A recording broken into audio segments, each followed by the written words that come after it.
Hi, this is Eric from Theatrixx, and we're here at ISE 2019 in Amsterdam.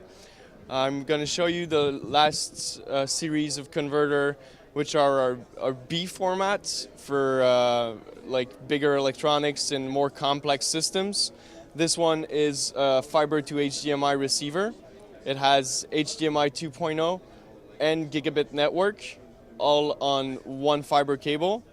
And the cool thing about this one is that the fiber is SDVoE compliant, so you could send your signal into a Cisco switch, a 10 gigabit switch for example, and split it into as much lines as you'd like and have many receivers on the other end to receive your signal. This will be shipping around June 2019, and we're talking of a list price of around €2,000.